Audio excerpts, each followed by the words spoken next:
By all accounts, may contain sporadic profanity and occasional innuendo because we're no longer bound by the constraints of the FCC empire.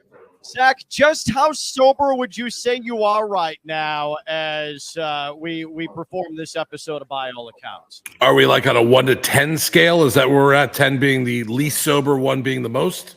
Yeah. I'm at an 8. I'm at a 7.5, 8 at this point. Right. That's where I'm at. What type of show it's going to be. Let's get to the open. By all accounts is not recorded in front of a live studio audience.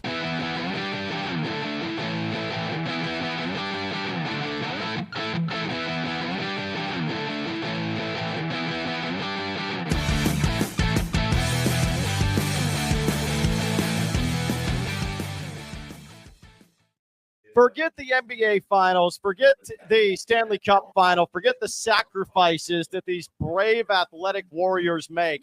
What we're seeing today, right here on By All Accounts, is a man who has put his pride on display, his dedication, his bravery at the forefront, because he has, while fighting what is either a hangover and being drunk, or is just flat out still drunk and riding the wave from Boys Weekend at parts unknown from a random Airbnb somewhere in the state of Florida. Zach Krantz, my friend, you have fortitude. Let me tell you, I'm very happy to be here with you this morning, as I normally am. I've never done this in front of a studio audience before, but I have one as two people still half passed out on the couch in front of me. Josh, my brother, in the kitchen somehow, some way, doing whatever. Some people are still outside in the backyard. I don't think anyone's sleeping anymore, which is good. And really, the only thing on anyone's mind right now is where's the sloppiest breakfast we could find something from right now. And please, extra grease on the side for me. What's the go-to hangover greasy breakfast?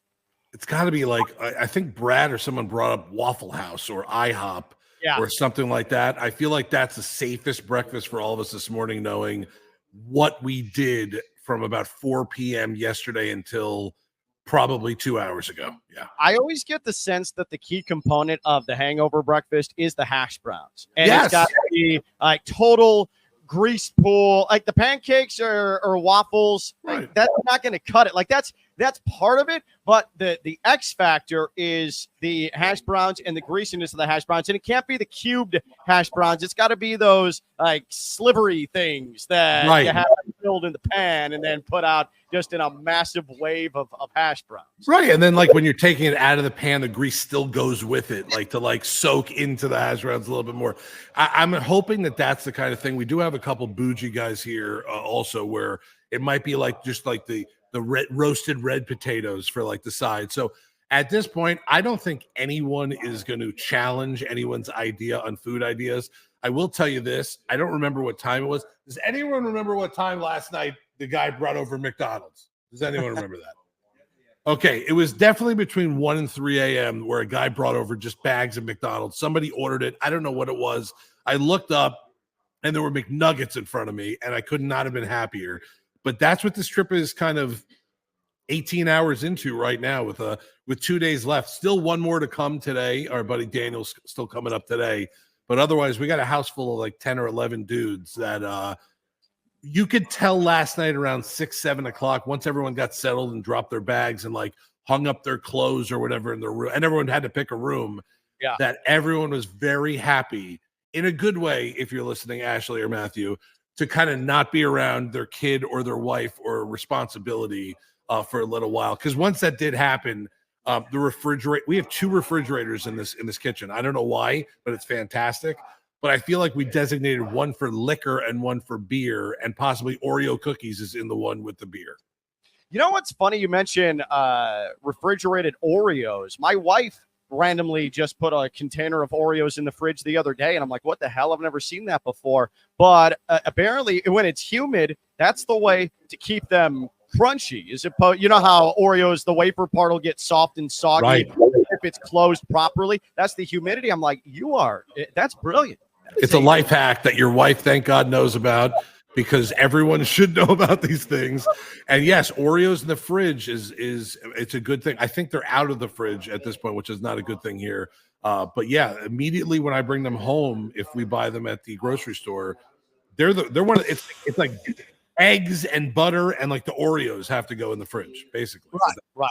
Now, a couple of things before we get to our first account. By the way, by all accounts, youtube.com/@allaccountsshow. Subscribe, and let's keep this riding here on YouTube. Also, the podcast, download it for your consumption, rss.com/podcast/allaccountsshow.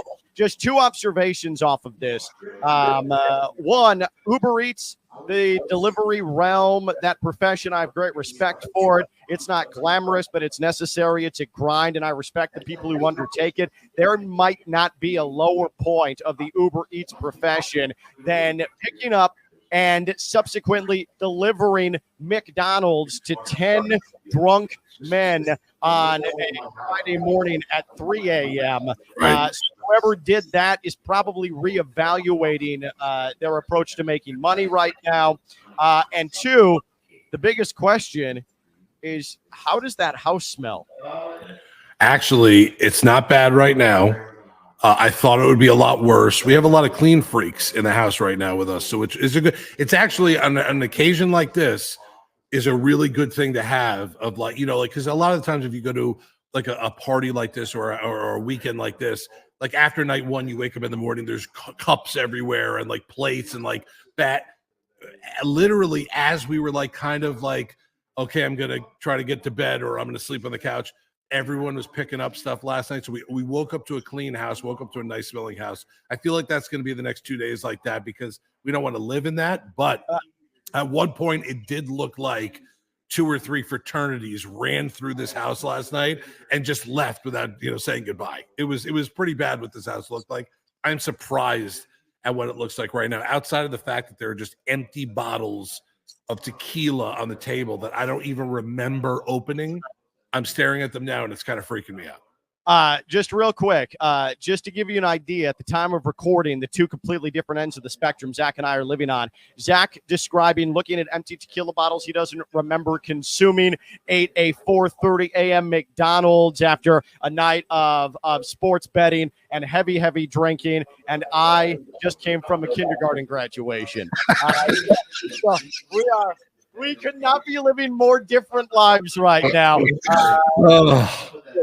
So let's get to our first account, and let's get to the NBA Finals. Let's get to @GetUp, and that was not competitive except for just a little, maybe the first 6 minutes of the first quarter, and maybe when the game got to 8 in the third. But the Boston Celtics just absolutely dominate the Dallas Mavericks in game one. And I thought Andrea Carter, and don't forget, Stephen A. Smith, he created Andrea Carter. Andrea Carter on @GetUp. She put it pretty well. It kind of looked like the Mavs at some point just forgot how to play the game of basketball. Looked comfortable. The Mavericks looked uncomfortable. And the Mavs at times, to me, just looked like they were questioning everything they were supposed to do on both ends, while the Celtics, they had the answers, and they got the mismatches they wanted on offense and on defense. Where the game changed for me and where the Celtics really took off, watch Luka. So he shoots this three, and he's going down the court, and he's looking hobbled just a little bit, and he calls for a sub. He reaches his hand up, looks at his bench like, hey, I need a sub. And then even here, he's slow getting back on the court. Watch him again. He's going to put his hand up again, talking to his bench like, hey, get me out of the game. I don't know what it was, if he was feeling injured, if he wasn't feeling great, whatever the instance was. When Luka left the game with about 3 minutes left, in the first quarter, when Luka left the game, the Mavs were down 6. First quarter ended, they were down 17. Luka leaving the game early, Kristaps was in, and he was hot. The lead stretched at that point.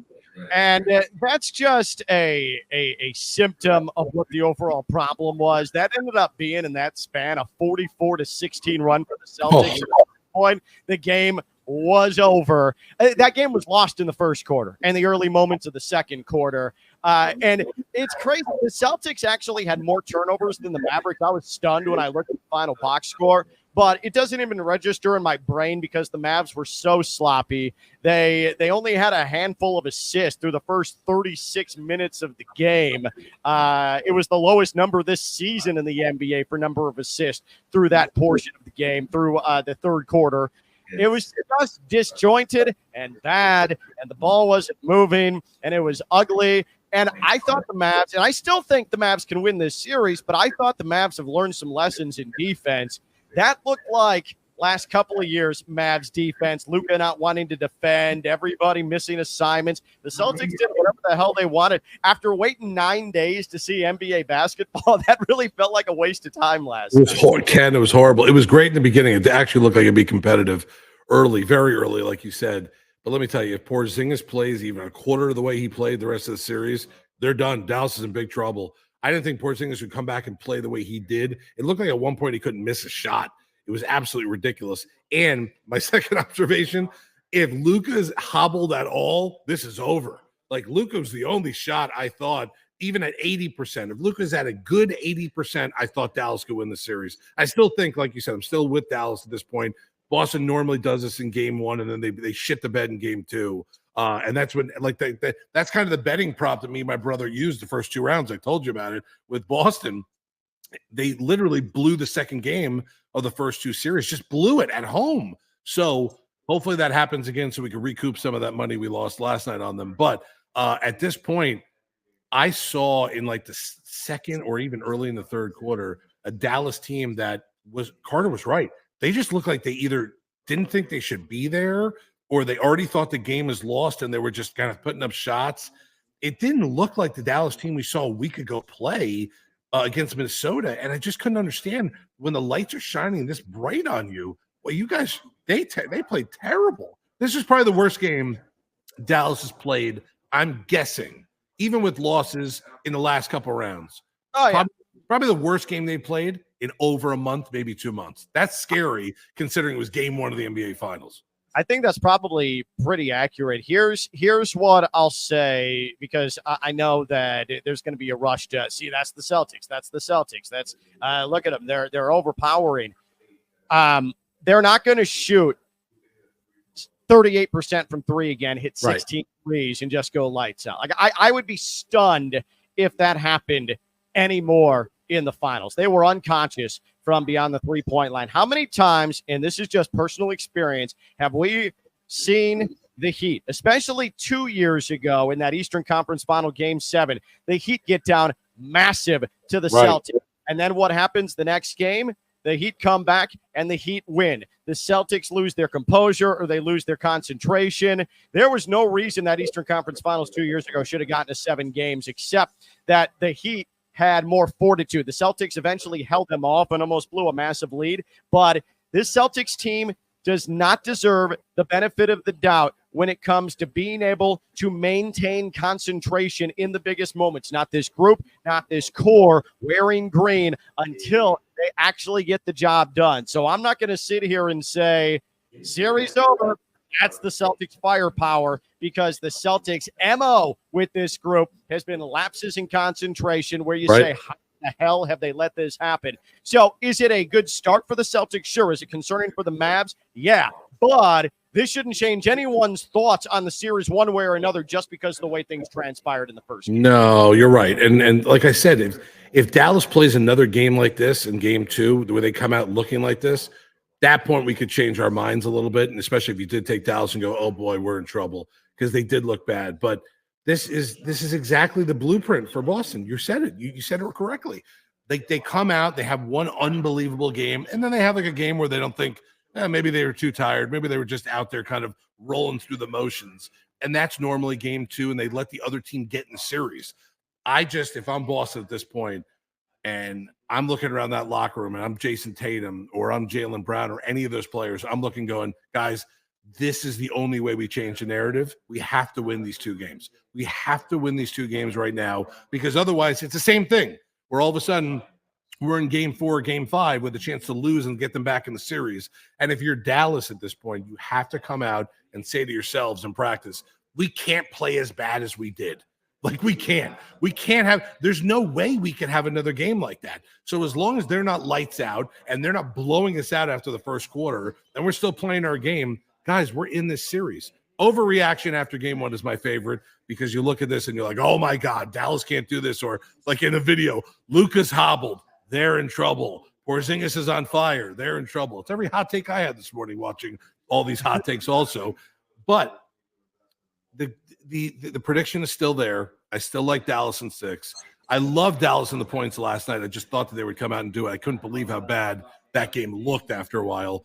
But I'm still riding the wave. I still think if Luka's at, like I said, 75 to 80%. He's never at 100. These guys are never at 100%. Plus, Luka has an offseason of drinking Slovenian beer. So at that point, there's no, he's never going to come in unbelievable shape, and you're like, wow.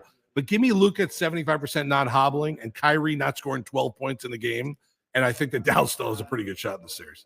I think we can probably agree, as great as Porzingis is, and I saw Mike Greenberg saying that he is the best player on the floor. He is the guy that can change absolutely everything. And Greenberg's right. Greenberg's right when he said it on Get Up. But just coming off of an extended layoff, right? He's not going to do 20 points, 6 boards, 3 blocks again, or at least consistently in this series. No. But account for him at some point. You do have to account for him at some point, and you're not, if you're the Mavs, surviving inefficient 0-5 from 3 Kyrie. Right. That was as ragged as Kyrie has played, maybe all season long. And then after the game, he had this to say about the environment there at the Garden in Boston. It's basketball at the end of the day. Being in this environment, I'm used to it at this point. Early in my career, there was a different relationship that I had with Boston, just being able to come here, be settled with a veteran group. Now I'm here as the veteran. The past few years, just experiencing the playoffs here, even regular season, it's been the same. I thought it was going to be a little louder in here, but I'm expecting the same things going into game 2. The crowd trying to get out of my element, my teammates out of my element. But again, the energy's got to be focused towards the game. I feel like I had a lot of great looks. They hit back rim, or they were just a little left or right. Always throughout this, man. This is the best time of the year to be playing. It's only 2 teams left. Let's put it in perspective. The environment's going to be where it is, but my focus is on our game plan and making sure my guys feel confident, and I feel confident, and continue to shoot great shots. Him saying flat out, I thought it would be louder in here. It's going to be louder. It's going to be louder in game 2 now for him. I promise you after that comment. Right. Sure. But, at Unsportsmanlike, ESPN Radio Mornings, Michelle Smallman had this, wondering why in the world would Kyrie basically call out the Boston Celtics fans and the crowd, thinking that it should have been more hostile. Here's her point. You say this after a win. If the results were reversed and Dallas cruised to a game 1 victory on their floor, maybe you make a comment like that, like, oh yeah, I knew it was coming, I thought it would be louder. Even then I might not advise it, but I could understand maybe wanting to brag a little bit, dust your shoulder off, knowing that they were coming for you and you had a strong performance and your team won. But that's not what happened. Kyrie Irving did not have a strong performance. His team did not win. So I don't know why he would in any way want to poke the bear that is the Boston fans coming out of that game. Yeah, I think we're giving Boston fans a little too much credit. And right. It's not like Kyrie Irving doesn't know what he's doing. And if anything, he's just trying to motivate himself. He played terrible. But he's still got to have an edge. He's still got to keep himself up. And, hey, everything's fine. And you know what? Bring it. I can't tell you how many players, especially top-level players, they're at their best and at their most on edge and most focused when it's vigorously just destroying them, and it's loud and it's angry and it's intense. Like, that's the kind of stuff I think. Now, he's lost 11 straight times in Boston. So maybe I'm completely wrong here, but what bear? Right. The NBA. Right. Like, no, you just got to think about where you are. Ken, you're right. Like, you just got to think about where you are right now. We're not talking about regular season game 48, like where it's like, oh, we're going back to Boston for the first time in 2 years and I haven't been back there.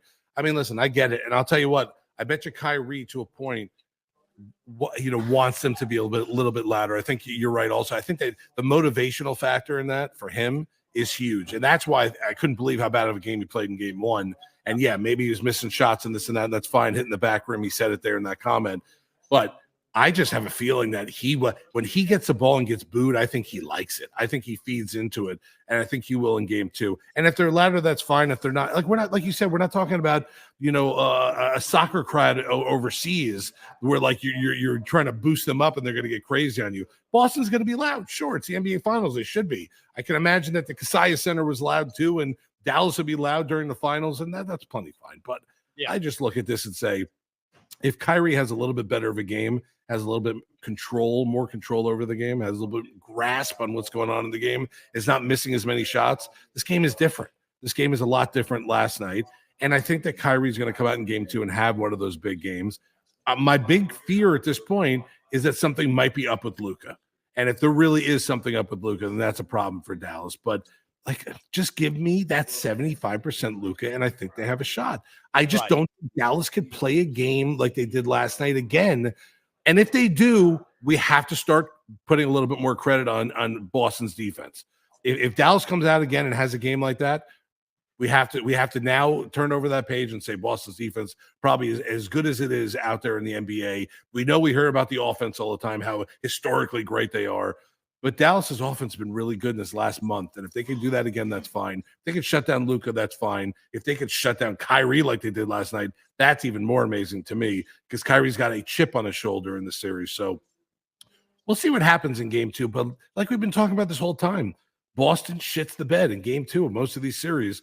We'll see what they change and how Dallas changes with it also. I expect the series still to go 6 or 7. I expect Dallas to not just sit down and let Boston have it.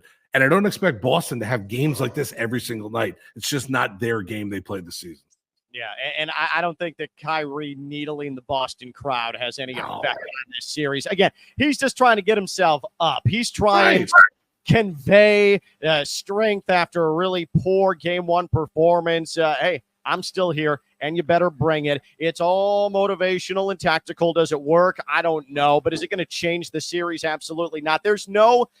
With the talent and the veteran leadership both these teams have, there is not going to be any factor in this series that's going to sway one way or another involving the crowds, whether it be in Boston or in Dallas. It's just not. It's not going to happen. No. But everything has been overshadowed, at least yesterday, by what the hell the Lakers are doing with their head coaching job. The last time we talked early in the week, Zach, I mean, it was just assumed that J.J. Redick was going to be the head coach of the L.A. Lakers. And LeBron can sit there and say all he wants. I got nothing to do with it. I'm staying out of this. We know that there's at least a modicum of bullshit to that. It's not happening. He may be a little more hands-off than he's been in the past, though I'm not buying that. But he's certainly not just, Lakers, you take care of it. Not a chance. So, Adrian Wojnarowski, the Lakers in deep conversations with Dan Hurley, back-to-back UConn head basketball coach, back-to-back national champion, coming to coach the L.A. Lakers. And Udonis Haslem, your guy, UD, had quite the take on Dan Hurley and what he could provide to the Lakers at Get Up on ESPN. Let me go right to you here. I mean, you played for legendary coaches down there in Miami and have been around them, people who have extraordinary credibility. Pat Riley, Eric Spoelstra can get up in front of a group of multimillionaires and lay down the law. Dan Hurley walks in with about as much credibility, I would think, as a college basketball coach can, and yet it isn't quite the same thing. You heard Stephen A. talking about that a little bit there. How do you see that working? I think it can work. He has a great basketball bloodline. He comes from a history of basketball and coaches and great basketball minds. And LeBron James is one of the greatest basketball minds that I've ever been around and that we've ever known in the game of basketball. So they will definitely collaborate on that level. Now you talk about a guy who comes in with that fire and that battery and that energy. That's what the Lakers need. They need to shake it up a little bit. They need a coach with some fire. They need a coach with some energy. They need to get back to being uncomfortable. That's the guy that's going to push the button. I love this move. And once again, he challenges Bron because he has a basketball mind, and Bron has a great basketball mind as well. And Bron respects that. You'd rather be respected by LeBron than liked. He will respect that. Everything UD says is accurate, but here's the problem. There's a reason that so many people that have played in the Heat organization come out of it and say, Heat culture ain't for everybody. It's not for everybody. Now, Dan Hurley, late in LeBron's career, could LeBron be saying, hey, I'm grind, and I want a hard ass to come in here and coach me? I could absolutely see that because LeBron's a sicko. And I think at this point, LeBron is looking for any way to get an edge, to give himself a chance to get back over the top. That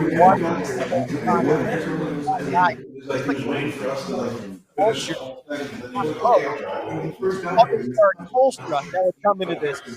That said, also pointing out, again, you need someone who's going to be hard on that type of approach from a head coach.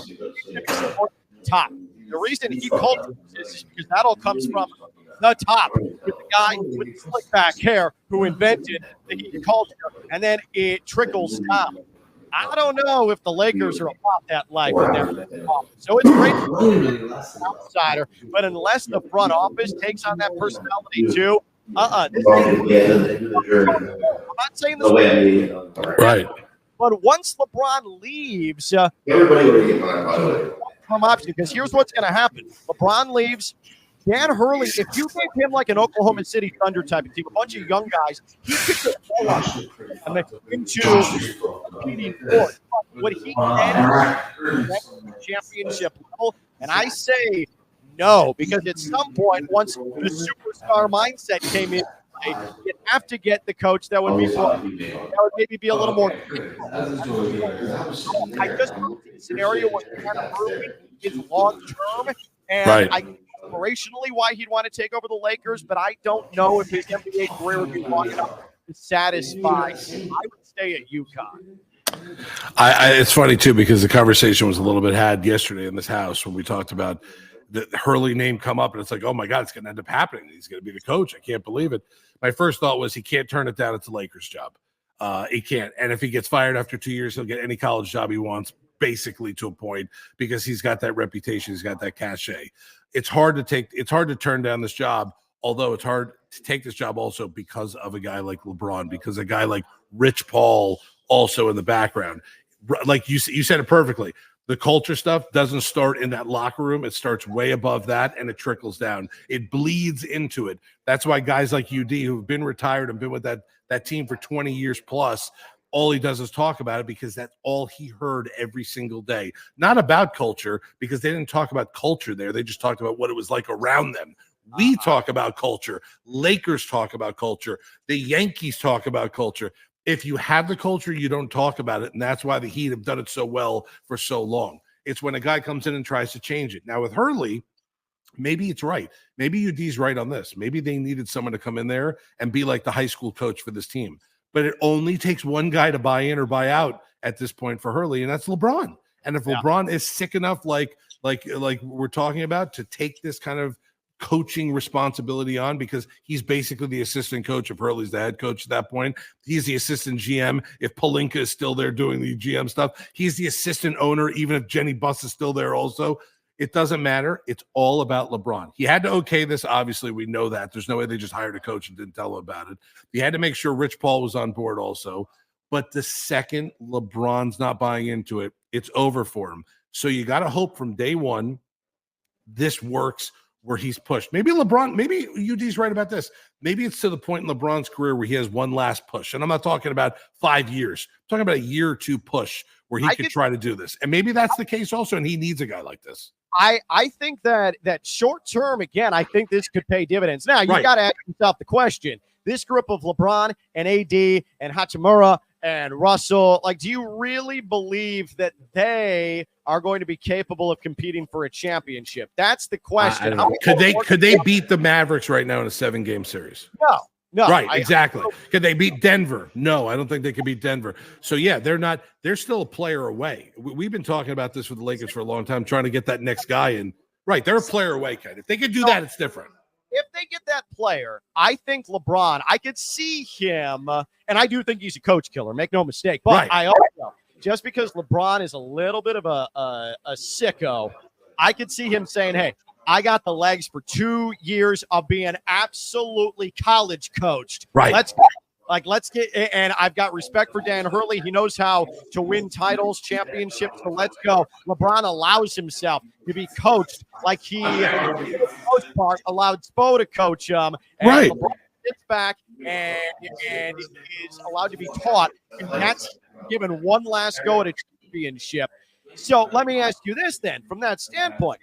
If you're Dan Hurley, and under my premise, his longevity is going to be stunted, because even if you have buy-in for 2 years from LeBron, after maybe you have 2 or 3 years of developing a young group, but are you then going to be given that type of coaching wears on people? And once you have the NBA, we've seen it. You have players that get to superstar level, and they're tired of being coached the same way and hard all the time. So you need a little bit more of a someone to finesse a little bit.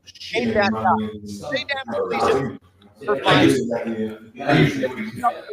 final one time, and then finally things start to break apart with the new group of Lakers, and he's let go after 5 seasons. Is that worthwhile for him, a 5-year NBA career in my hypothetical, as opposed to maybe winning 3-4 national championships? Yeah, well, it's a tough. Yeah, let me tell you, that's a tough situation to be thinking about, considering the fact he's got a monster there in college, and we know that. I only say this. I say yes because of the fact it's the Lakers. And I hate to say this too, but it's like the Lakers, it's the Knicks, it's Boston, Chicago Bulls. You know how Chicago is. You are more than anybody.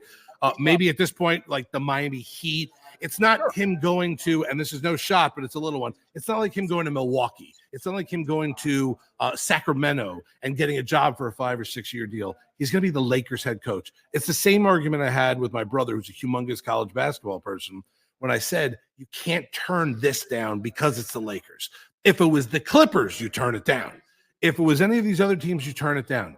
There's about 5 or 6 teams where if you get that opportunity, it's a once-in-a-lifetime thing. It might not work, especially if LeBron is there, like you said, 2-year window maybe.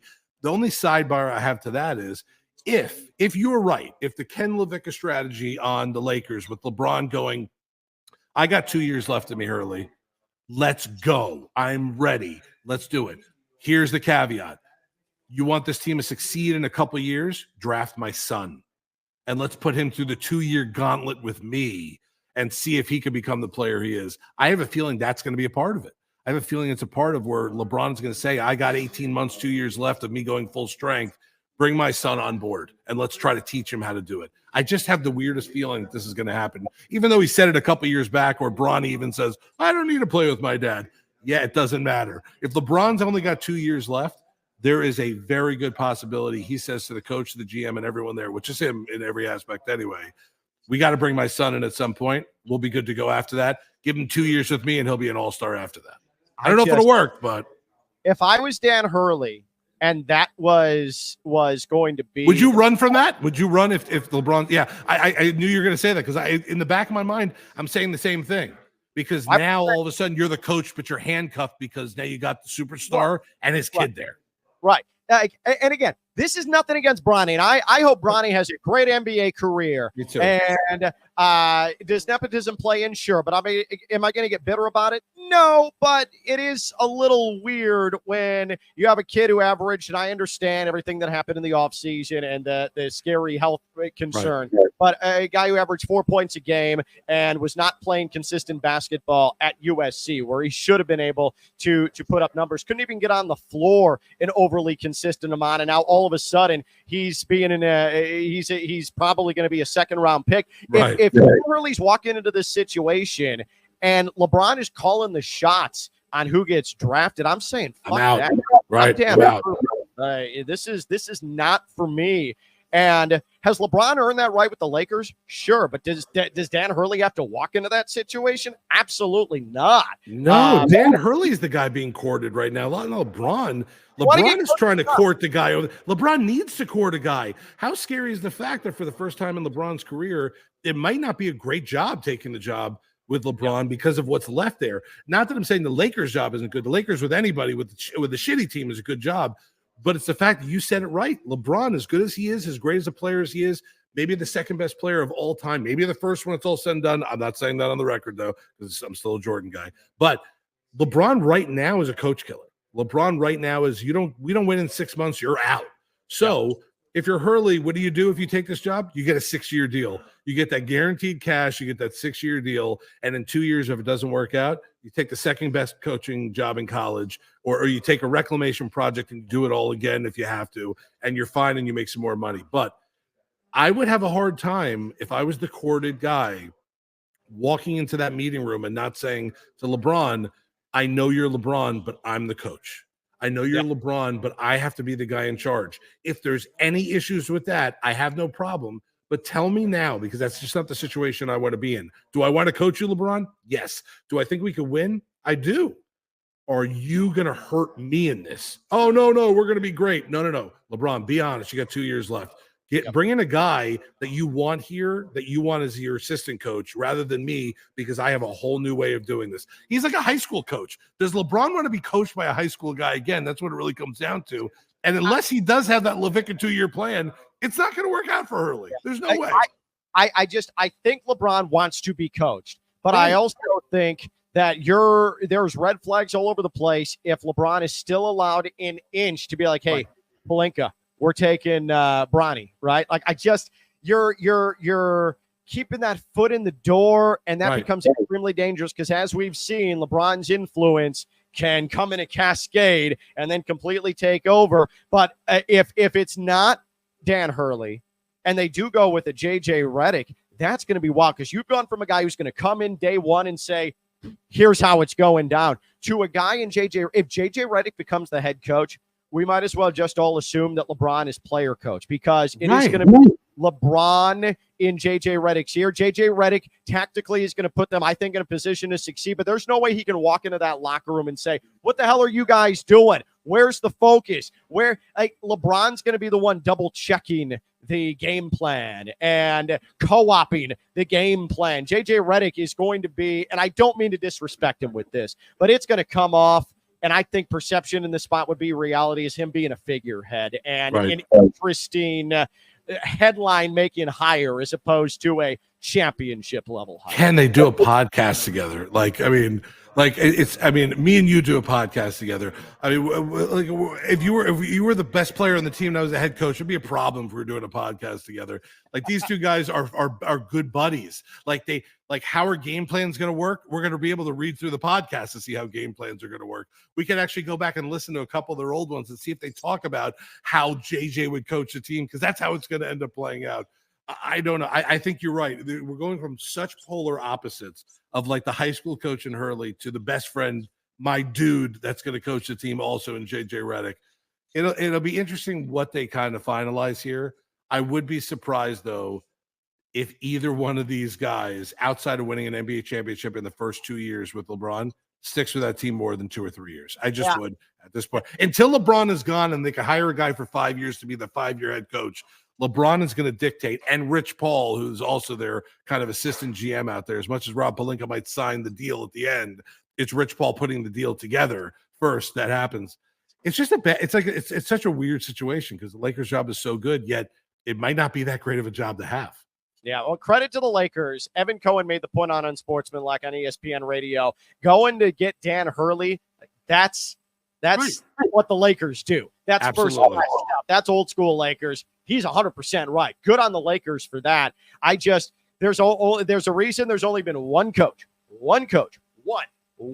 that has survived LeBron. He has killed all of his other coaches in his career. There has been one man who's been able to survive coaching LeBron, and that's the guy who coached him the hardest and the guy who had the blessing from the top to coach LeBron the hardest, and that's Spo, and that's Pat Riley. And that's all you need to know. Who was the coach? David Blatt. Wasn't the coach there? They had the best record in the East. He was the all-star head coach, and he got fired right after that. It wasn't even like they were struggling. Like, you need to go back and look at some of those moments where LeBron not only had the ultimate power, but LeBron had a guy fired that was like 20 games over 500. Not 20 games under. Yeah, they went to the finals, and he lasted like 10 games the next season, and Ty Lue took over. Right. It's absolutely wild. By the way, I am really impressed that at Boys Weekend, after destroying your body, we have a shockingly coherent and locked in Zach Krantz. So I'm going to continue riding this wave here. By all accounts, youtube.com/@allacountshow. Subscribe. You won't be sorry. Damn fun podcast, if I may say so myself. RSS.com/podcast/allacountshow as well. Hey, take a look at these losers getting off the plane yesterday in Fort Lauderdale. That's the Edmonton Oilers right there, Zach. What a bunch of pale, never-seen-the-sun losers coming to take their beating starting Saturday night at Amerant Bank Arena against the Panthers. Oh, I'm so excited for this. Oh, my God, Ken. Look at those smug, look at these guys. Canadian losers. Enjoy the heat. Yeah, enjoy the heat in Fort Lauderdale for a couple days, by the way, too. These guys don't know what heat is like until you get down here and feel this. This is going to be fun. This is going to be so like I'm looking forward to hockey. Like we were talking about it in the house here. How Saturday night's going to be so much fun watching the hockey game. I don't know if I could say that that's happened with these 11 or 10 guys that I'm with ever in our 45 years on this planet where someone said, I can't wait to watch a hockey game Saturday night. Thank you, Florida Panthers, for doing this to all of us. We do appreciate it. I wouldn't say for anybody listening outside of South Florida, watching outside of South Florida, that it's a fever pitch down here. Is there a level of excitement? Absolutely. And sports fans are certainly super excited for this. Make no mistake, sports talk radio or what exists of it in South Florida is absolutely not 24/7 talking Stanley Cup final. Like in Edmonton right now, this is all that they've talked about for weeks and weeks is the Edmonton Oilers. But there is a tangible sense of excitement. But I'm also feeling this because if you're a sports fan in South Florida and you are paying any attention to the Florida Panthers, and I think that, again, South Florida pays attention when there's a chance to win a championship.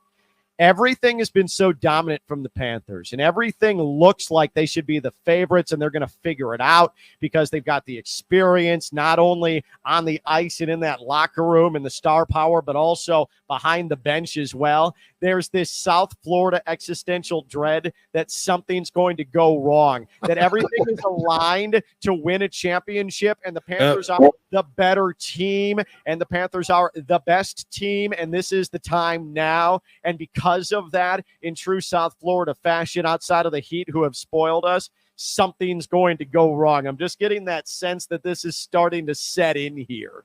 But that's your typical South Florida way of looking at sports, that it's just too good to be true, or you're the 1 seed and you lose to the 8th seed in the first round. Like, that's just such South Florida kind of. I just think the Panthers can now change all of that.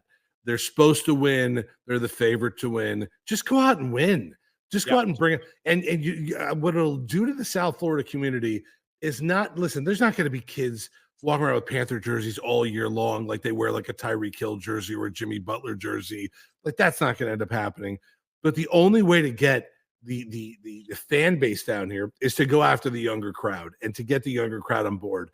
And thank God for some of the parents out there bringing their young kids there. I'm trying to teach my young kid about hockey. I don't even know. Like, I didn't grow up with it. I have no idea about it. I don't know. I still, to this point right now, if you told me my life depends on it, what does icing mean? I have no idea. The puck goes far, they blow the whistle, they start back over. I don't know what that means. Offsides, I have no idea.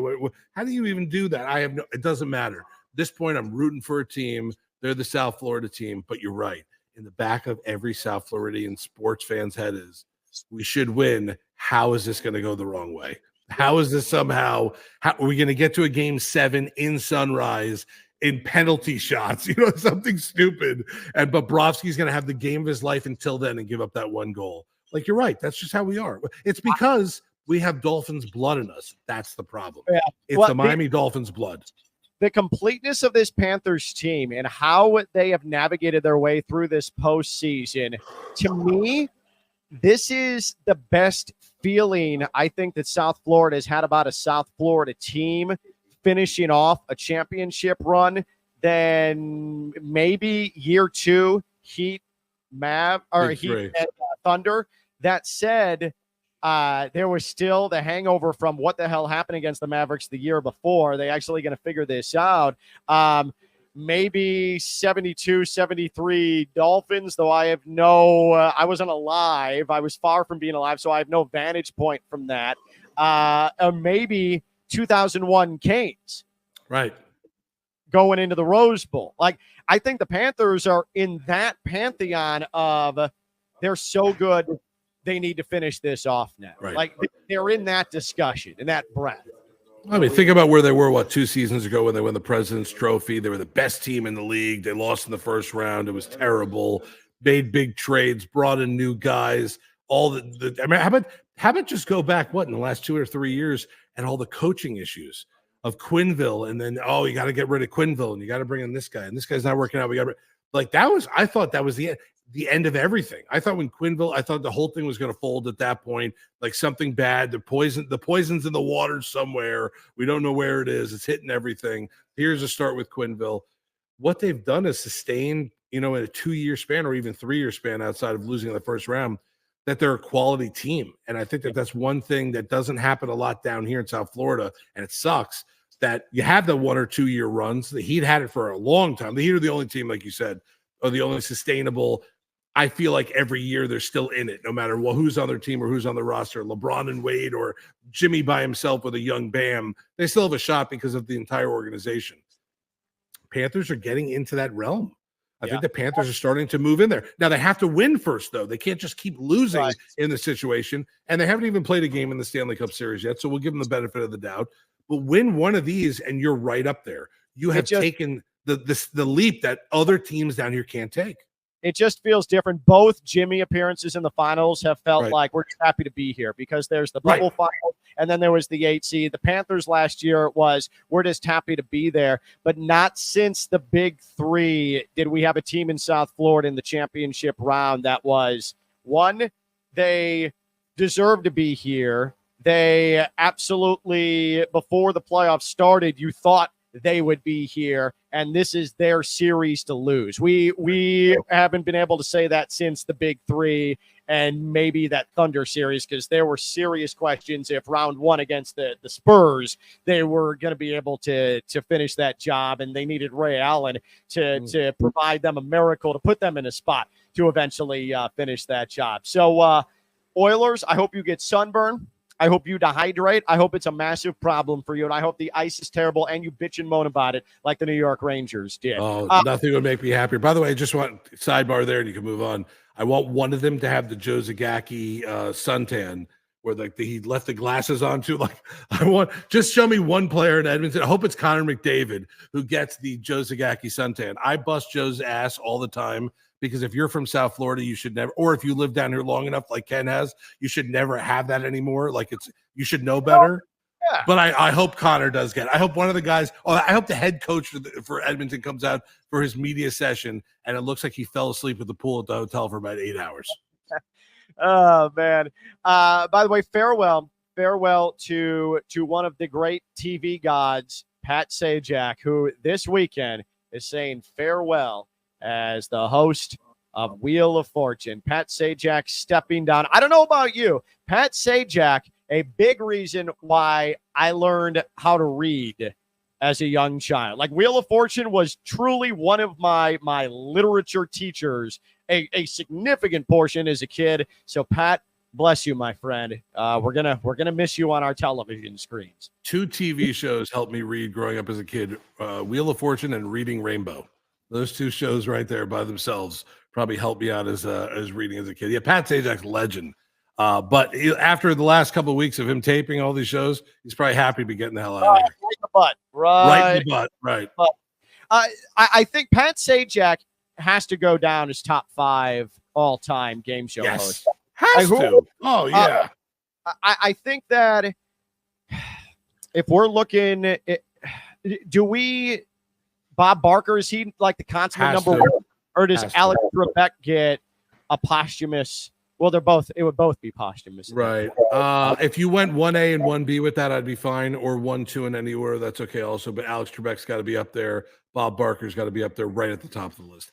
Pat's right behind him. Pat's not too far behind them. He's been longevity for Pat is what's kept him on this list. And the fact that he makes quirks all the time. And he's sort of funny. Bob Barker, Alex Trebek, and Alex Trebek, I think, gets looked over for his work on concentration, back in the 90s as well. Right. That was a fabulous game show. So Alex Trebek.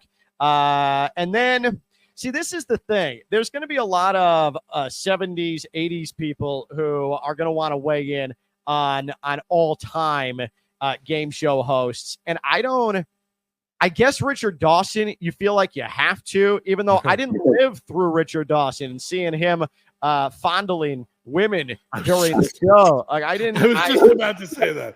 I think the moments that I have of seeing Richard Dawson or even videos of him, it's like when he's making these like weird like face touches or arm touches on people back in the day. I mean, he's probably got to be in that list. I don't know if he makes top 5 though, if we're really going all time, but he's got to be close. Well, there's a new age of people. They're going to say Steve Harvey with Family Feud, but Steve Harvey was not my Family Feud host at all.